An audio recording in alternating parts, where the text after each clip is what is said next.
From New York City, for our viewers worldwide, a very good morning. I'm Manus Cranny in for Jonathan Ferro. Keeping the dream alive keeps these equity markets bid. We're still penciled in for 3 rate cuts. Micron Technology is flying higher ahead of the bell as they guide up. There are other stocks apart from Nvidia, but we're cruising through 5,200 at the close last night. Countdown to the open begins right now.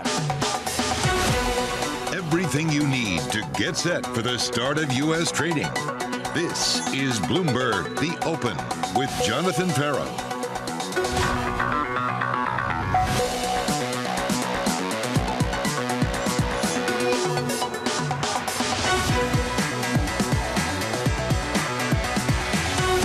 Coming up in the show, traders embrace Chairman Powell's dovish outlook.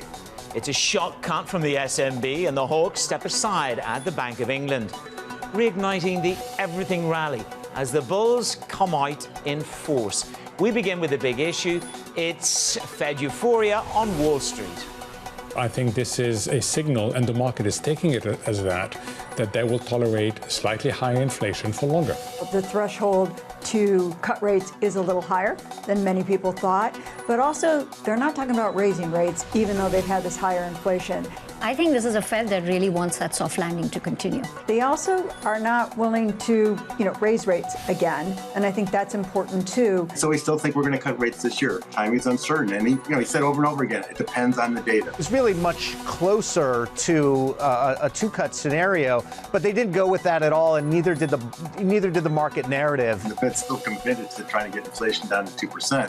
But I think what's driving Powell is the fact that he thinks that monetary policy is restrictive. Well, let's break it down in a little bit more detail. Mike McKee is with me. Mike, you were in Washington yesterday. I put it to you, it was a lot closer a call than the euphoria that's been written about. I think you're right, Manus, and for that I take you to the dot plot, which of course got everybody's attention yesterday.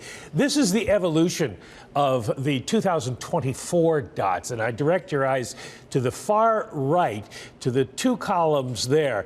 You can see that basically everybody moved their dots up, but some of those who were in the median category moved up. Some of those who were below that moved into the median and left the median unchanged. So everybody is saying, well, the Fed is at 3 cuts, and that is not accounting for the kind of changes that they see in the economy. But if you take the median, the average of where we are, the mean, you're looking at a rise in where people think the Fed funds rate is going to be, to 4.8% from 4.7% basically. And so the Fed is a little more hawkish, I think, than people give them credit for in this situation. But they did change their economic projections, particularly for GDP, raising growth to 2.1%, a big change there, and lowering unemployment, raising PCE core to 2.6%. So it does seem a little bit like maybe they aren't accounting enough for that. That's what Wall Street is thinking at this point. And Jay Powell was pretty clear in saying that he thinks this is all temporary and we will start to see changes. Well, if we do, here are the dates to watch. You got a lot of CPI numbers and a lot of PCE inflation numbers coming, including next Friday when nobody's at work on Wall Street. But we do get a lot of inflation numbers between now and the end of July, and there's a feeling that if they're going to cut, they're going to start in June or July. The Fed meets May 1st, June 12th, and July 31st. So those are the dates to watch ahead, and we'll have a much better idea of what they're going to do at those once we get those inflation numbers. We will indeed, and we might know even a little bit more about the balance sheet earlier than we all thought. Mike, thank you very much. Mike McKee.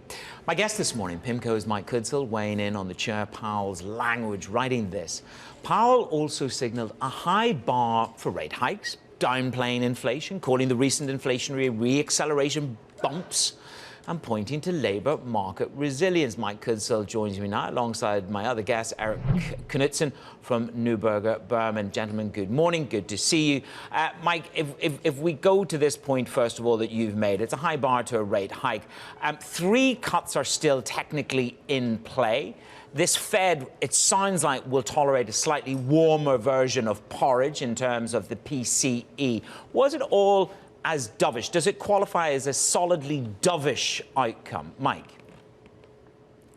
Yeah, thanks for having us, and good morning. I think looking what the Fed did yesterday, they raised nominal growth pretty significantly, and yet kept the dots unchanged. And I think markets took solace in that. The committee was pretty split between 2 or 3 cuts, but we think that's more minutia. And I think more than anything, the market's really focused on Chair Powell's comment on, if unemployment starts to falter, the Fed will react. And I think that was a really key moment and a key statement by Jerome Powell, and probably means that fixed income in portfolios can act as that ballast once again, that negatively correlated asset that will perform well when other assets are not performing well. The Fed has told you they will act.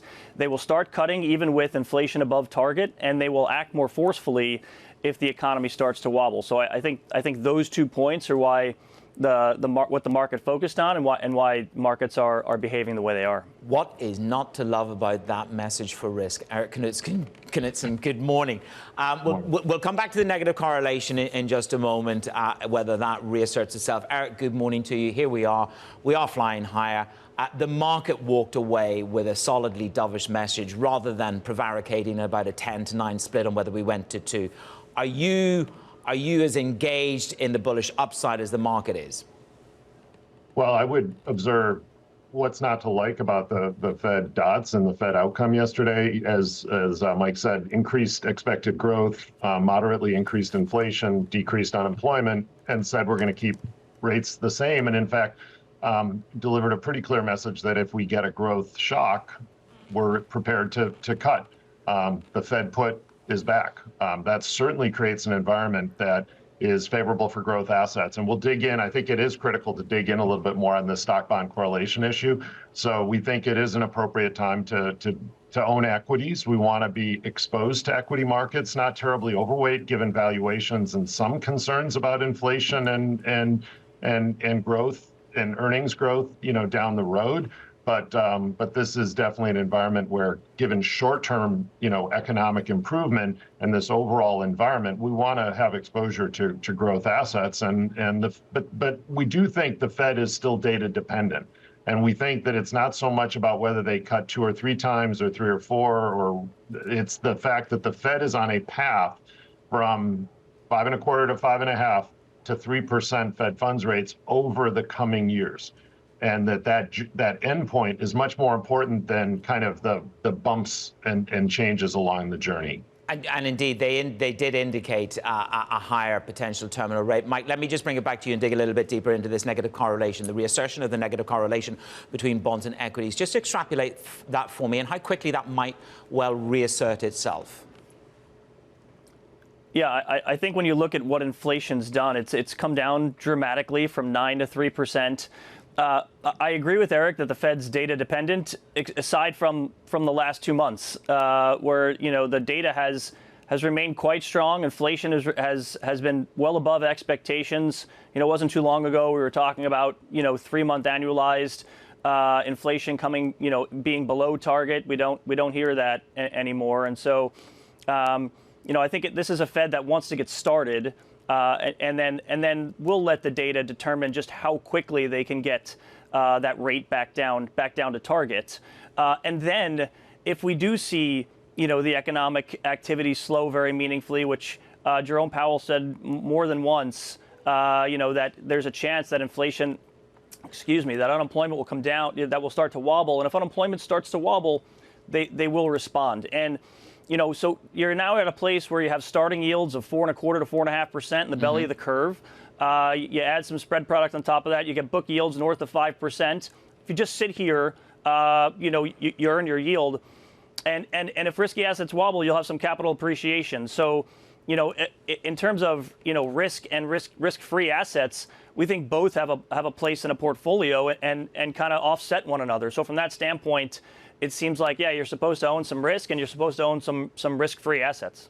So that plays for you, Erik, which is pick up bonds in the belly of the curve, but also pick up the investment-grade credit. And I've had 1 or 2 guests that have said to me, Manus, stop focusing on defaults and start focusing on the growth trajectory of the United States of America. That is the underpinning of why I want to be longer of investment grade, and that I'm not to get overly obsessed by how much the spreads have compressed so far? Yeah, I think it's two key drivers right now.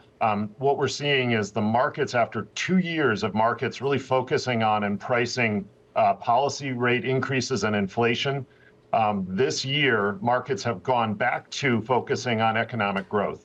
And that is the environment that we were in for 15 years post-GFC, where you saw stocks and bonds have negative correlation, be good diversifiers to each other. And the Fed reinforced that message yesterday with their, basically saying we're okay with a little bit of inflation, but if unemployment rises, we'll cut. That's an environment where bonds can help hedge stocks. And so one of our key themes is that we want to move out of cash, lock in some yields. We do like that 2 to 7 year portion of the yield curve. I wish I could be more controversial and disagree more with the bond portfolio manager, but be in high quality in that 2 to 7 year portion of the curve and benefit from having some duration. We think duration is once again helpful, and that you're going to see a reduction in correlation between stocks and bonds in a more growth focused environment. Eric, you've actually downgraded your position in cash.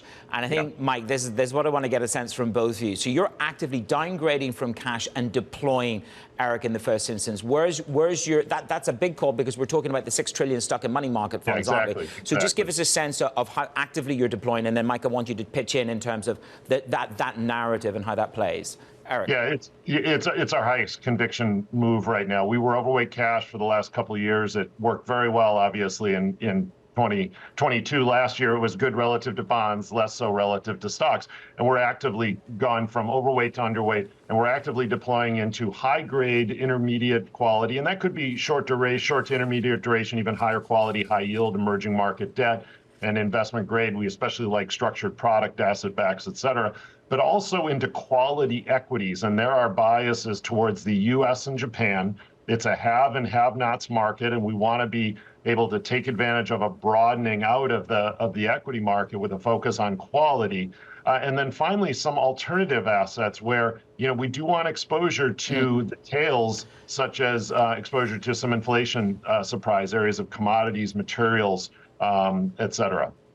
And Mike, if you can just play into this, I mean, you talk about that relationship between equities and bonds shifting back more aggressively. With this deployment from asset managers like that, from cash into the market, it is going to be more to investment grade relative to sovereign?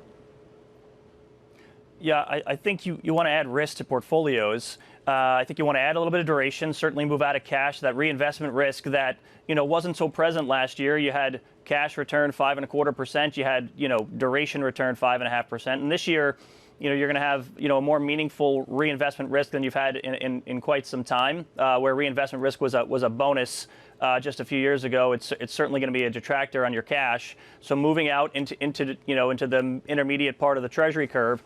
But then, we find, spread assets more attractive. There are some safe parts of the investment grade corporate credit markets. Financials in particular, utilities are another area we find attractive. But we find, generically speaking, securitized products more attractive than investment grade corporate credit. So agency mortgage-backed securities, AAA CLOs, AAA CMBS, these are all, kind of in the belly of the curve. These are senior in the capital structure. These are securitized assets. It's rare you get to add seniority, add liquidity, and add yield to a portfolio. So kind of de-risking a portfolio and adding yield, that's a nice marriage that we like. So we like securitized products over generic investment grade corporate credit, but still see opportunities within the investment grade corporate credit market as well. Sounds like nirvana. Never mind Goldilocks. Gentlemen, stay with me. We've got more to do. Mike Cudzil and Erik Knutzen. My guest this morning on the markets. I want to show you what's happening in the FX markets. This is it: dollar Swiss, euro Swiss, and the pound all moving as the Swiss really shocked the market by cutting rates by 25 basis points. That gave a real alpha to the dollar, caused dollar Swiss to really accelerate. Euro Swiss there, as you can see, the euro flying higher.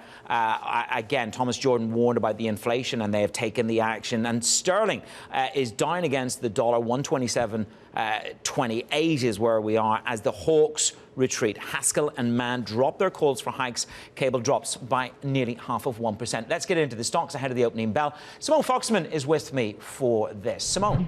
One of the reasons stocks higher this morning is Micron Technology. Shares there on pace for what could be the biggest gain since December 22nd, 2011. This on the back of a positive outlook for the third quarter, which goes through May. Revenue, it sees $6.4 billion to $6.8 billion. The estimate had been for just $6 billion. Piper Sandler believes this positive trend is going to last through 2025. Meanwhile, Apple shares under pressure a little bit this morning as the Department of Justice is poised to sue Apple for antitrust violations as soon as today. Citi says regulatory risk is a key overhang as it faces multiple antitrust cases. And finally, Five Below shares falling there nearly 12% after the discount retailer's guidance failed to meet expectations. There was that mention of shrink, again, theft and damage. Watch also retail earnings from Nike and Lululemon later today, Manus. Simone, thank you very much. Yeah, keeping our eyes on that Apple story. It is progressing. I showed you the FX reaction, the SNB providing the surprise for markets. We have to adjust our monetary policy in a way that we have the appropriate monetary conditions in order to ensure price stability in Switzerland. A cut from the SNB, the Bank of England hawks. They throw in the towel. We take a look at two central banks moving today. This is Bloomberg.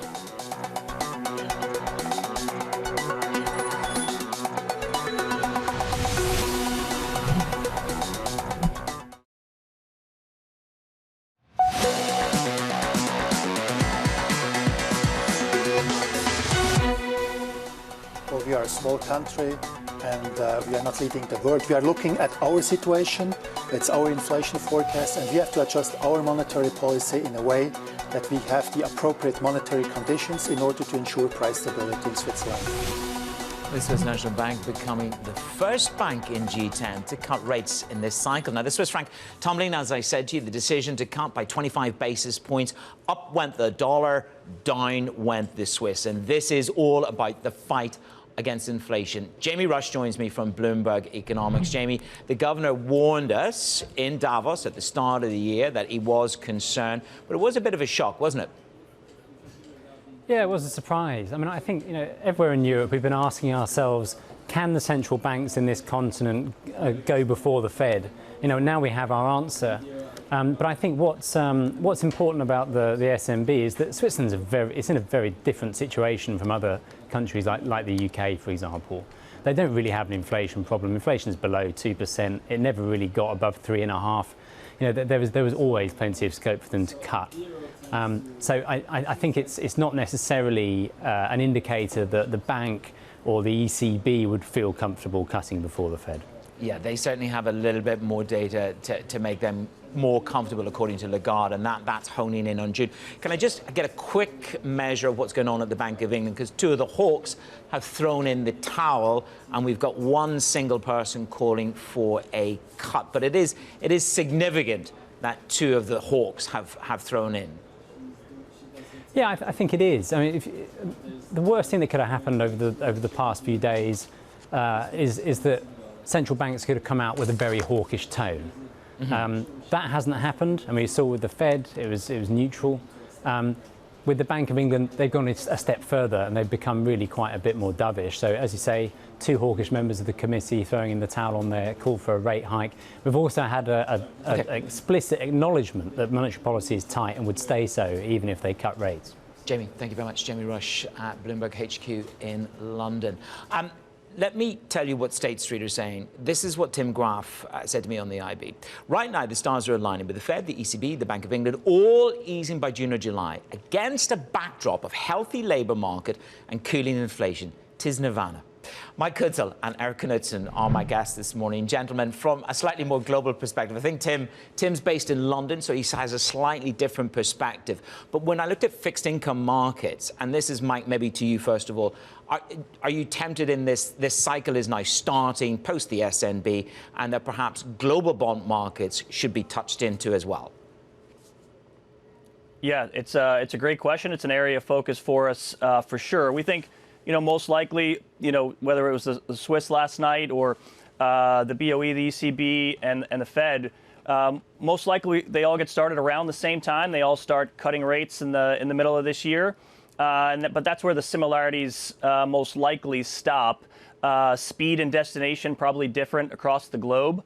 And that should create opportunities in global bond markets. So, yeah, we find global bond markets quite attractive, maybe even more so than here in the United States. And that would include Australia, UK, German bunds, and so even Canada. And so all those markets pretty attractive. What you saw here in the U.S. was more of a fiscal impulse than you saw across the globe, and as well as kind of fixed rate mortgages here in the U.S. where monetary policy doesn't have the same bite. And as a result, you're starting to see a meaningful economic slowdown elsewhere, and that gives the central banks across the globe kind of scope to cut more than the Federal Reserve. So yeah, I think global bond markets are offering interesting areas of opportunity, and we're certainly engaged in those areas. Lovely perspective. Speed and destination differs for everybody as of June. Eric, for you, what does it do to risk? Well, I think it's not. There are some reasons why it may not be nirvana or some kind of discordant notes on the positive symphony, and those would be around term premium and real yields as you go out the curve, and also kind of thinking about expectations around structural inflation longer term. And the Fed raised that the resting point dot to 2.6% from 2.5, and 9 out of the 18. 9 out of the 16 dots were above 2.5. And so, that's a first indication that longer term inflation may be a little higher than, and the Fed is going to tolerate a little higher inflation over the longer term. And that's a different environment than what we've had, and perhaps a different environment that's being priced. And related to that is the expectation on our side and the need for higher term premium and real yields as you go out the yield curve. That's why we like the 2 to 7 year point of the yield curve, and from 10 years and out, we'd say 10 years fairly valued, and you're going to need to have more premium in there. Eric, we've got to draw a line in it there. Let's see how this evolves. My guest this morning, Mike Cudzil, Erik Knutzen. This is Bloomberg.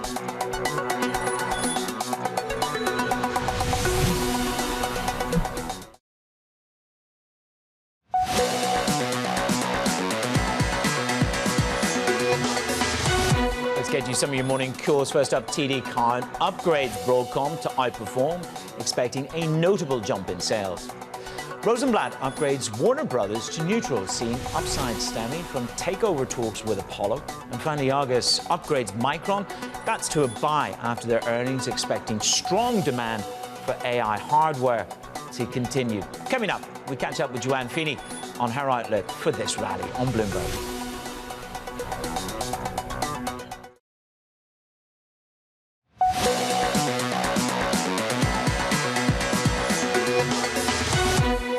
Seconds away from the cash market, and it is IPO day for Reddit. Apparently he's Snoo.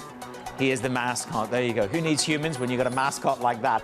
Either way, you've got chips on the up this morning, not just NVIDIA up 2%, but Micron Technology flying higher, up in the 15-16% pre-market. And that gives you a real sense of strength to this market here on the Nasdaq. Again, records have been put in, 53.14. And we've had assurance from the Fed in the dots. We're still there, potentially for 3 rate cuts this year. That is what the dot plot suggested. It was a tight vote. Now, what is the impact? You've got rates ticking down a couple of basis points, but they are ready to engage. If the employment market falters in any way, they're ready to cut rates. 3 cuts. There was no change in the dots. Big move on dollar Swiss. This is the dollar up by 1.25%. This is the Swiss franc down as the SNB cuts rates by 25 basis points. First to the G10 to get off the blocks. Cable, the Hawks have thrown in the towel with Haskell and Mann stepping back from their rate hike requests, and so sterling drops by over 0.5%, 127.12. One stock to watch, I mentioned it to you at the start, it's giving the whole market a support lift. It is Micron. The share's hitting a record high, better than expected results, sending the stock to its best one-day move in more than a decade. Alex Webb is with me. Alex, good day to you. Take me through the details on Micron.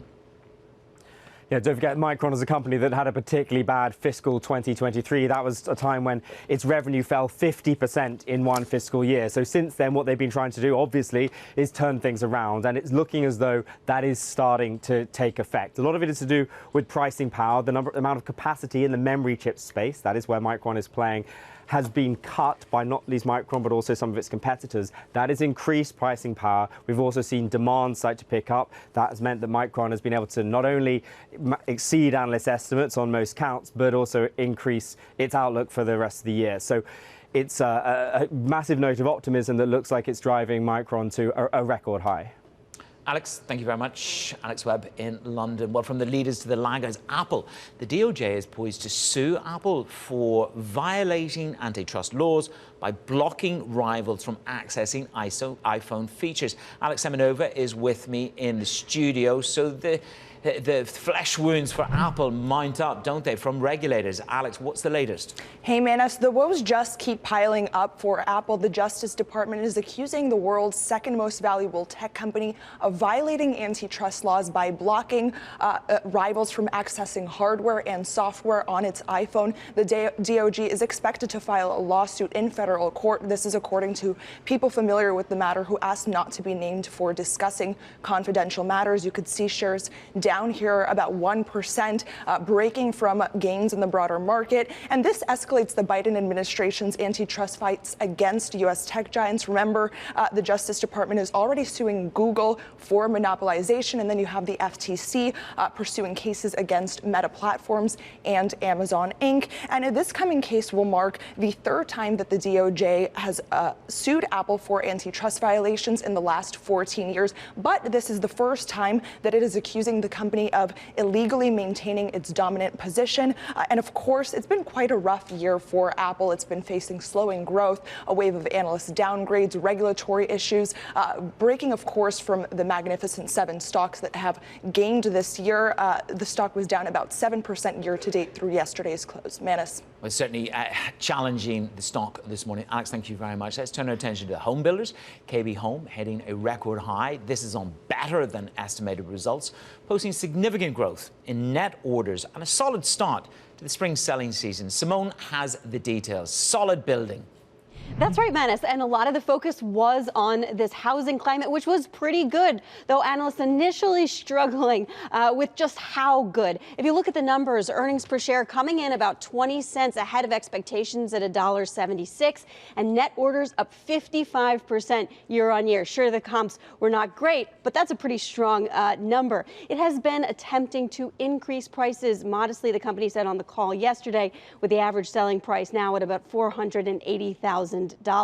Less positive, though, no improvement on margins, continuing to do buy downs. The company says it wants to cut back on those buy downs, which lower interest rates towards the second half of the year, and that would help its margins overall. Now, note KB Home focuses on those first-time move-up buyers who, it continues to say, face affordability challenges, but the CEO, Jeff Metzger, saying that market conditions have improved since the end of fiscal 2023. Evercore ISI saying KBH's print largely confirmed the strength of that spring selling season, Manus. Okay, Simone, thank you very much. Let's turn to social media now. After 2 years, Reddit is headed to the public market and set to trade for the first time today. Ed Ludlow is with me from San Francisco. We've had the mascot at the NYSE.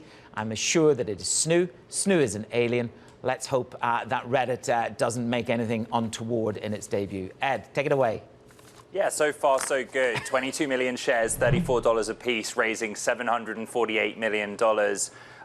Just based on the shares outstanding, the valuation is $5.4 billion. On a fully diluted basis, which includes RSUs, options, it's $6.4 billion. And so this is an interesting dynamic we have this morning. You go back to Astera Labs 24 hours ago and look at the 70% premium that they ended up trading at relative to where they priced their IPO. Let's see how Reddit does on this occasion. Remember that there are some dynamics at play here with insiders. So there is no lockup on employee shares, which could have an impact in the moment. Also, 8% of the offering going to Redditors themselves. And we've talked, Manus, you and I, about let's call it a combative relationship that the actual users on that platform have relative to the management that run the company. Forget the platform itself for a minute. Shout out to the bankers, because we know you're watching. Morgan Stanley, Goldman Sachs, JP Morgan, Bank of America, all on this one. And it's one that is being closely watched, right? Forget about the kind of historic San Francisco or Silicon Valley vibe with Reddit to 2005 company. It's been a circuitous route to public markets. We've been waiting a couple of years for them to get their act in order. And then I'd say look ahead and look at the research. This is an advertising-based company that wants to sell its data to the AI companies so that they can train their large language models. What's unique about Reddit is that among their kind of 70 million or so daily active users, they have intense loyalty. And Bloomberg Intelligence estimates that anywhere from 30 to 85% of that user base uses Reddit and nothing else. Also have a good time just Googling Manus Cranny Bloomberg on Reddit, or bring up Ed Ludlow. I hope it's Reddit. all good. I hope it's all, I'm a true believer, hopefully it'll all be good by both of us. Not that anybody's You ever sowed said that seed in my mind yesterday, that's all. Yeah, get yourself a following on Reddit there. Right, listen, Ed, thank you very much. We're waiting for the first print to come through. We'll bring that to you on Reddit when it hits the tape. Tune into Bloomberg Technology as well, because the team have an interview with the company's COO, Jennifer Wong. That is at 11:30 a.m. Eastern Time. My guest this morning is Joanne Feeney, Partner, Portfolio Manager at Advisors Capital Management. Joanne, good to see you. How important is an IPO like Reddit for sentiment? We'll get to the Fed in a moment. Let's deal with equities and sentiment. How important is that for today? Yeah, I think it's a positive sign when companies are willing to come back to the public markets and embrace a broader group of potential investors, both retail and professional. It's a positive sign that the outlook for such companies has become more positive than we've seen in quite a while. Obviously, Reddit is a relatively small company, but it has a very seemingly loyal base of users, and one that enables advertisers to really target the advertisement. So it's a pretty attractive play here, and I think it's a good sign overall for the investing sentiment. The broader market, of course, this morning has been supported. You look at Micron, rising the most since 2011. This is in the chips world. Every day, I think literally the market wakens up. They check Nvidia and then they look at everything else. Looking at Micron, looking at the poor man's Nvidia, which is Broadcom. How do you build breadth in an obsessed-like market with a singular item that is Nvidia? Yeah, Maz, you got to be really careful not to get too concentrated, not to allow clients to get too concentrated. And so one thing we have to start with is, what does the client need? Where are they in their life cycle of either investing for the future or in retirement? So that, first of all, can stop you from allowing your portfolios to get too concentrated. So how do you build breadth in this kind of market? You look at what the big movers are for the next 5 years. We at Advisors Capital, we start with a top-down look. What's going on with the macroeconomy? What is going on with different end markets? Where are things changing around the globe? And then we drill down into individual companies to find the best ones. As you do that, you can build a well-diversified portfolio. You look beyond the NVIDIAs, you look at Broadcom, you look in healthcare and industrials, and you see there are pretty good secular drivers in a lot of areas in this global economy right now. And that was borne fruit, in the upgrade on the growth numbers from the Fed last night for this year, for next year, and going forward. Again, that underpins the U.S. exceptionalism, doesn't it? The U.S. has a lot of advantages in terms of the enforcement of property rights, right? The clearly define and enforce contracts that make it all work, right? That allows a company like Reddit to come to the public markets and for investors to be sure that their shares are going to mean something. So, I think that's a foundation. Our level of investment in basic R&D is a foundation for our long-term growth, and that does make our stock market particularly attractive. But, for the individual investor, what you care about is what's going to happen over your lifetime of investing. And right now, with the economy growing pretty solidly for a situation where the Federal Reserve is still trying to get inflation down to its 2% target, where nominal interest rates and real rates are on the elevated side, that is and has been a headwind to companies in lots of different sectors. So there are certainly risks out there, and that's why that diversified approach is really appropriate. Right now, obviously, the Fed is in a holding pattern, waiting to see how inflation is going to develop going forward. But since there aren't warning signs coming from the labor market, since there aren't warning signs that are too extreme that make them more worried, they can say, hey, we're at peak rates and we're going to take our time in lowering rates. I think that was the big message from yesterday, was patience. We're going to take our time, but we're going to get down to 2% eventually. I mean, we spent days frenetically debating whether they would shift the dots from 3 to 2. It was a fine line, really, wasn't it? You know, 10 for 3 and 9 for 2 or less. But it seems as if the equity market is pretty much divorced from whether they do 3 or 2, or is that perhaps a misnomer? Yeah, it's hard to tell. I think more the equity market is recognizing that earnings is the bigger driver of company valuations as compared to what the inflation and nominal interest rates are going to do. I think ultimately equity investors recognize that eventually shorter term nominal interest rates are going to come down. Maybe not in the next month, 2 months, 3 months, 6 months, even 12 months, who knows? But ultimately, earnings are what continues to power the value of companies higher. And what we're seeing is a very attractive environment for companies to continue to sell their products and to raise their earnings outlooks. And Micron is a wonderful example of how a cyclical decline can turn very quickly into a cyclical expansion. When you have a company like Micron with massive fixed costs, the margins can move very rapidly in the other direction, and what would have been negative profits become positive profits in a very short period of time. So some of those cyclical recoveries we see continuing, and we think that's going to be a good opportunity for investors to build wealth. And that matters more than the interest rate environment. I mean, that Micron move is pretty stellar this morning. There it is. She's up 14.41%. It just shows you how it really can turn. That's one of the biggest moves since 2011.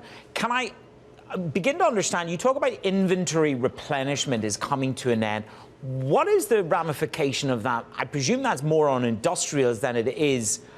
Balance that decline or that replenishment coming to an end with a strong, robust economy.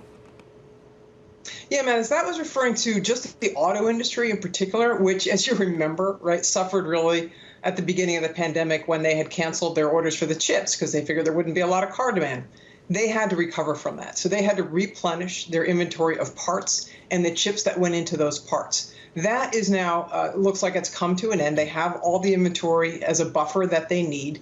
And now they're going to be ordering parts and then the chips that go into parts on an as-needed basis, just to build the cars for the next few months. And so that buildup of inventory now has gone away as a driver for companies like a Texas Instruments or a Microchip, for example. And now we're going to be back into more normal growth times. And that did cause a little bit of a pullback in the shares of, say, a Texas Instruments. But now that we're looking forward, it's going to be more normal demand, and we'd still expect, for example, semiconductor content in cars to continue to rise. So from a secular growth perspective, even though the inventory replenishment has come to an end, we still have secular growth for the next few years. So that's where we like to own a company like Texas Instruments for clients. They have a very attractive dividend yield, and they have the potential for appreciation. So we think that, is a good element for our client portfolios. Joanne, thank you so much for being with me this morning. That is Joanne Feeney, Advisors, Capital Management, her calls on the market. Coming up, the global deal-making slump, it is taking a toll on headcount. When you move into advisory fees, you start getting a better return on your capital because you're not outlaying as much capital per unit of revenue as you do if you're purely lending.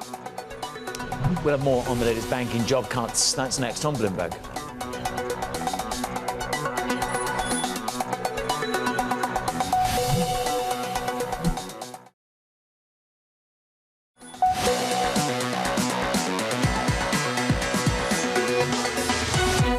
When you move into advisory fees, you start getting a better return on your capital because you're not outlaying as much capital per unit of revenue as you do if you're purely lending. Now, lending is an important part of what we do. We are a very big player in the fixed income markets, in the debt capital markets, as well as fixed income trading.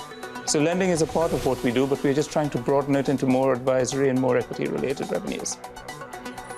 CEO there of Barclays, another banking giant, trimming the headcount. This time Barclays preparing to cut several hundred jobs, we understand, at the investment bank. It's all part of the company's efforts to trim costs boost the profits within that unit, according to Bloomberg reporting.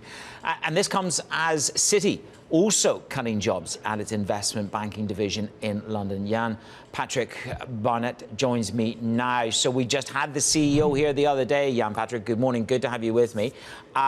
This is about return on equity, isn't it?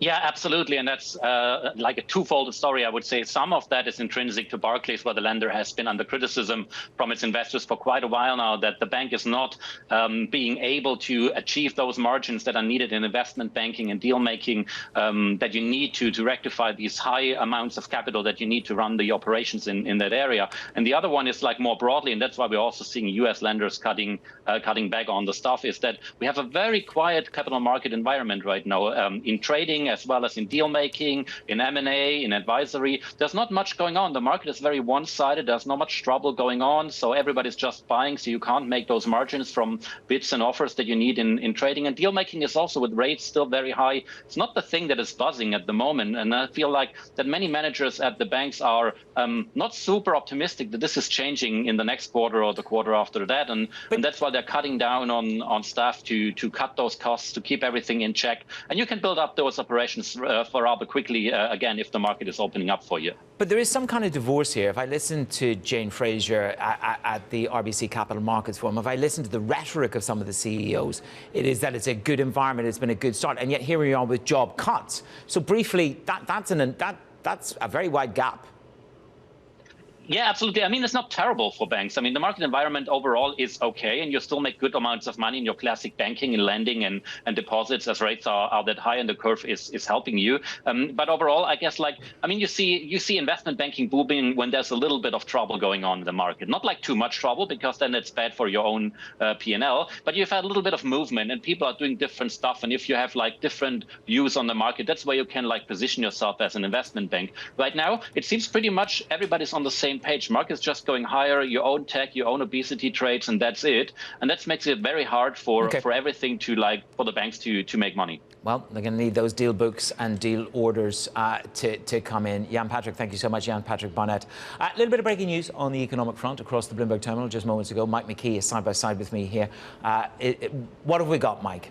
Well, it's the S&P PMIs for manufacturing and services in the month of March. These are the preliminary numbers, and they are showing some improvement in manufacturing, 52.5 from 52.2. That's the highest since 2002.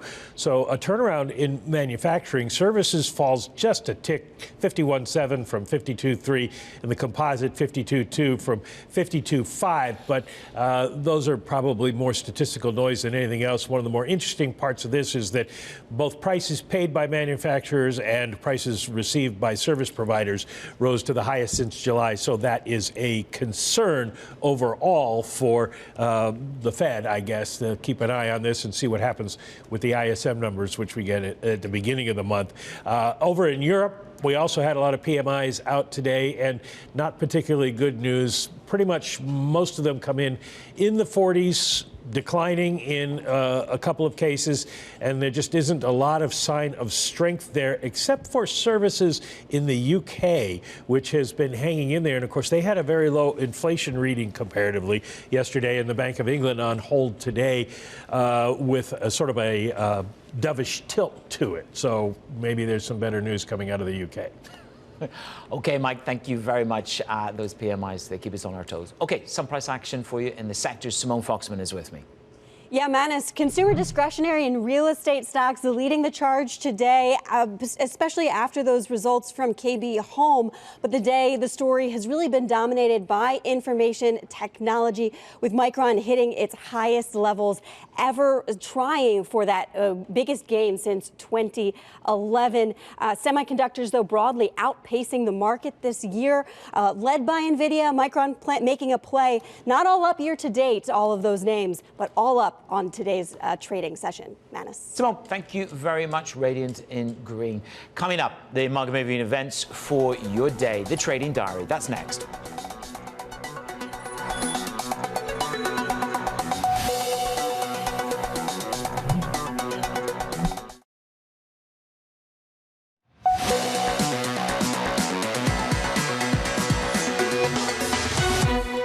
Time now for your trading diary, what you need to watch for the rest of the week. Secretary Yellen testifies in front of Congress. That's at the top of the hour. Followed by the comments from the Vice Chair, Michael Barr. Earnings. You've got FedEx, Nike and Lululemon. That's all after the closing bells. We'll see what you're spending on your sports kit. Finally, the Atlanta Fed President, Raphael Bostic, speaks on Friday. That was countdown to the open the day after the Federal Reserve. We're still looking lively for 3 rate cuts. That's what the dots tell us. So let's hope the data supports the Fed on Bloomberg.